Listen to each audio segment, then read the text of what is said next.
ময়দা, ডিম ও ধনিয়া পাতা দিয়ে আজকে বানাবো মোগলাই। ভিডিওটি শেষ পর্যন্ত দেখুন, এভাবে মোগলাই বানালে স্বাদ লাগবে অনেক। শেষ পর্যন্ত ভিডিওটি দেখতে থাকুন। প্রথমে নিয়ে নিলাম 1 কাপ পরিমাণে ময়দা, এর ভিতরে দিয়ে দেব এখন লবণ, এরপরে দিয়ে দেব তেল। তেল দিয়ে এখন এগুলোকে মেখে নেব। মাখার পরে এটা ঝুরঝুরে হয়ে যাবে, এরপরে দিয়ে দেব পানি দিয়ে এটাকে মেখে নিচ্ছি গোল।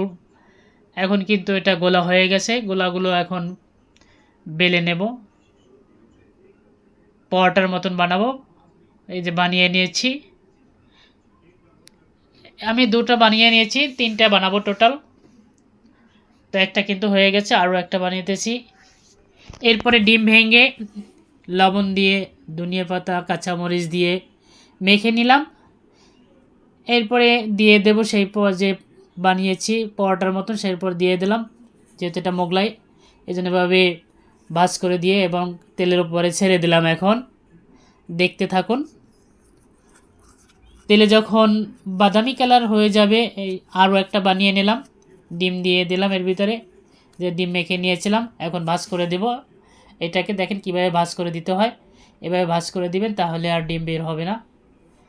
আরও একটা দিয়ে দিলাম, এখন আরও একটা বানিয়ে নেব, এই যেটাও দিয়ে দিলাম।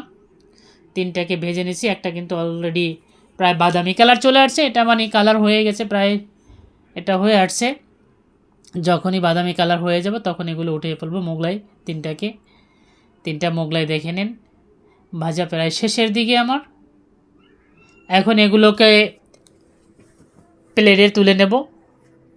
3টা মোগলাই কিন্তু ভাজা হয়ে গেছে প্রায়, যে কালার চলে আসছে। এখন এগুলো প্লেটে তুলে নিচ্ছি, দেখতে পাচ্ছেন একটা অলরেডি তুলে নিয়েছি, বাকিগুলোও তুলে নেব। এটা একটু কম হয়েছে, তাই এই দুটোও ভেজে এখন তুলে নিচ্ছি প্লেটে। কালার কিন্তু অনেক সুন্দর হয়েছে, এভাবে যদি ভাজেন খেতে কিন্তু অনেক সুস্বাদু হবে। আটাও তুলে নিলাম, 3টা প্লেটে তুলে নিলাম। এখন প্লেটে তুলে নিয়ে এটাকে একটু কেটে নেব, এই জন্য প্লেটে তুলে নিয়েছি, কেটে খেয়ে দেখব একটু। এখন একটি চাকু নিয়ে 3টাকে কাটবো, একটা অলরেডি কেটে ফেলতেছি, দেখেন পিস পিস টুকরো টুকরো করতেছি। তো 4 টুকরো করে নিয়ে এলাম, এর ভিতরে 1 টুকরো আমি নিয়ে দেখব কেমন হয়েছে খেতে। আপনারা কি এভাবে মোগলাই বানান?